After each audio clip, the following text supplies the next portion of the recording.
Hello friends, સ્વાગત છે તમારું મારી ચેનલ ધમુસ કિચન એન્ડ બ્લોગમાં. સવારે નાસ્તાની ટિફિનની દોડધામમાં સમય બહુ ખૂટતો હોય ત્યારે જો કોઈ ઝટપટ બનતી વાનગી યાદ આવી જાય ને તો ખરેખર મન ખુશ થઈ જાય. આજે મારે એવું જ થયું છે.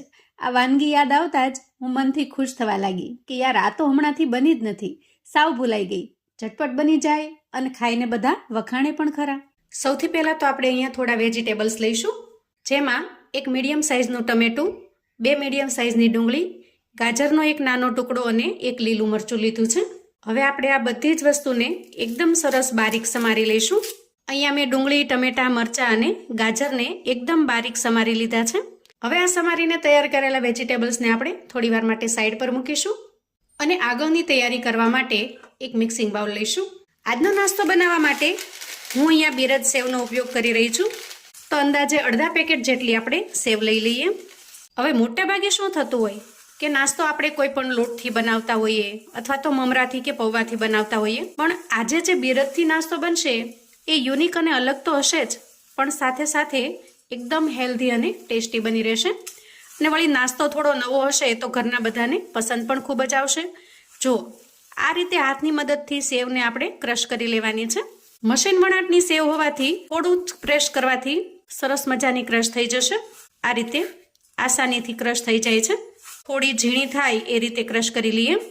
હવે આપણે એમાં 2 ચમચી જેટલું દહીં ઉમેરીશું. દહીં છે એ મીડિયમ ખટાશવાળું લેવાનું, બહુ ખાટું પણ ન હોય અને સાવ મોળું પણ ન હોય એ રીતે લેવાનું છે.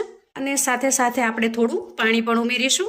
તમે અહીંયા દહીંની જગ્યાએ છાશ હોય તો છાશનો પણ ઉપયોગ કરી શકો છો. અને પછી દહીંને આપણે સેવની અંદર સરસ રીતે મિક્સ કરી લઈશું. નાસ્તાની અંદર આ સેવનો જે ક્રંચ છે એ ખૂબ મસ્ત લાગે છે. અહીંયા આપણે દહીંને આ રીતે મિક્સ કરી લીધું છે. હવે આપણે આ નાસ્તામાં બાઇન્ડિંગ લાવવા માટે અંદાજે 3 મોટી ચમચી જેટલો રવો ઉમેરીશું. તમારી પાસે જો રવો અવેલેબલ ન હોય અને સૂજી હોય તો એને તમારે થોડી ગ્રાઇન્ડ કરી લેવાની. ત્યાર પછી થોડું પાણી ઉમેરી દઈએ અને રવાને પણ સેવની અંદર સરસ રીતે મિક્સ કરી લઈએ. જુઓ, શરૂઆતનું મિશ્રણ આપણે આ રીતનું બનાવવાનું છે, જે બહુ વધારે પડતું ઢીલું નથી કે વધારે પડતું ઘાટું પણ નથી, કેમ કે આની અંદર જે કાંઈ હજી ભીનાશ છે ને એ રવામાં સોક થઈ જશે, જેથી આપણે જેવું જોઈએ એવું પરફેક્ટ બેટર બનીને તૈયાર થશે. તો અહીંયા રવાને આપણે સરસ રીતે કરી લીધો છે મિક્સ, અને ત્યાર પછી ઢાંકણ ઢાંકી અંદાજે 3 થી 4 મિનિટ સુધી એને રેસ્ટ થવા દેશું. 4 મિનિટ રેસ્ટ થવાથી બેટર થોડું ઘાટું બન્યું છે. એના અંદર જે મોઇસ્ચર છે એનું પ્રમાણ પણ ઘણું ઓછું થયું છે. તો બસ આપણે બેટરની કન્સિસ્ટન્સી પણ આ રીતની જ જોઈએ છે, જે પરફેક્ટ બનીને તૈયાર થયું છે. હવે આપણે એમાં સમારીને તૈયાર કરેલા વેજીટેબલ્સ ઉમેરી દઈશું. સૌથી પહેલાં મેં ઉમેરી છે એકદમ ઝીણી બારીક સમારેલી ડુંગળી. તમે જો ડુંગળી ન ખાતા હો તો તમારે ડુંગળીને સ્કીપ કરી દેવાની છે. ત્યાર પછી આપણે ટમેટાને ઉમેરી દઈએ, લીલા મરચાંના ટુકડા ઉમેરીશું અને સમારેલું ગાજર. ખાસ કરીને બાળકો જો વેજીટેબલ્સ ન ખાતા હોય ને તો આ નાસ્તો એના માટે પરફેક્ટ રહેશે. તો નવો અને અલગ નાસ્તો જોઈને બાળકો ચોક્કસથી ખાશે અને ટેસ્ટી પણ એટલો સરસ બનશે કે બાળકોને ખૂબ જ પસંદ આવશે.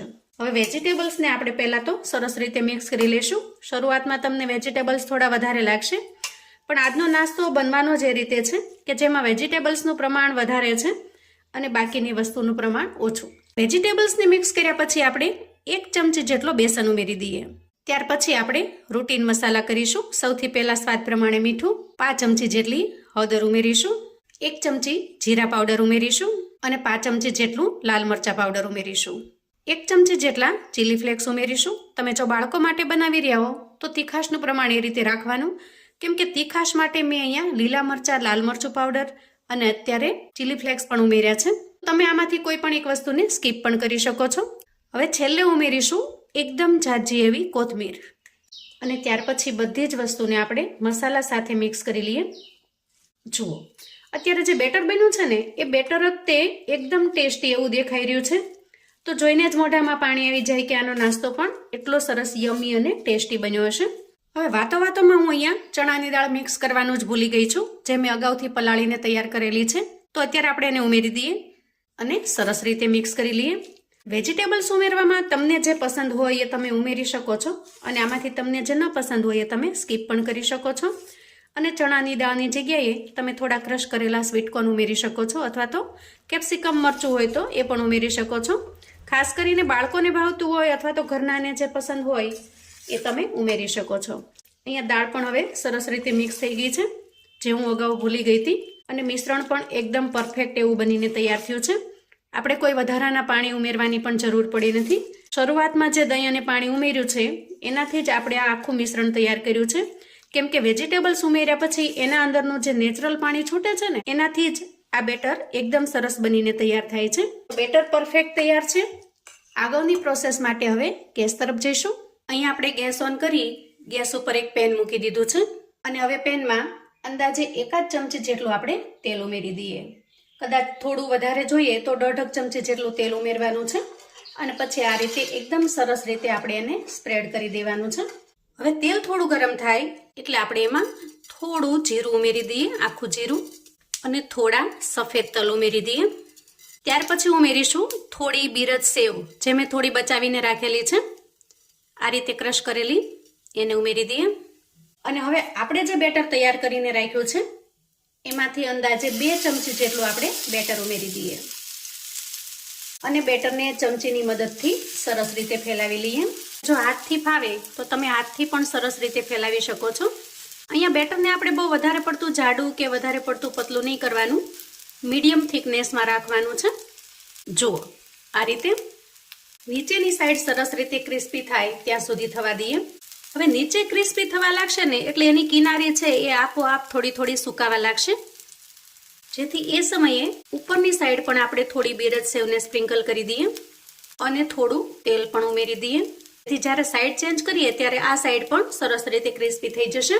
હવે આપણે એની સાઈડને ચેન્જ કરી લઈશું.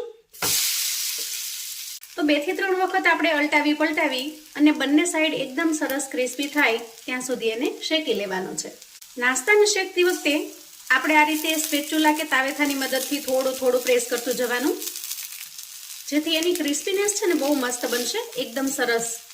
હવે અહીંયા શેકાયા પછી તમે નાસ્તાનો લુક જોઈ શકો છો. જુઓ, બંને સાઈડ એકદમ ક્રિસ્પી અને વેજીટેબલ્સથી ભરપૂર. મેં અહીંયા શેકવા માટે તેલનો ઉપયોગ કરેલો છે.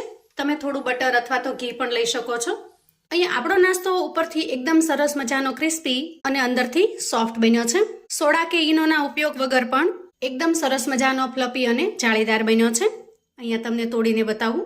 બાળકોને પણ આ નાસ્તો ખૂબ જ પસંદ આવશે. તમે એને લંચ બોક્સ કે ટિફિન બોક્સમાં પણ આપી શકો છો.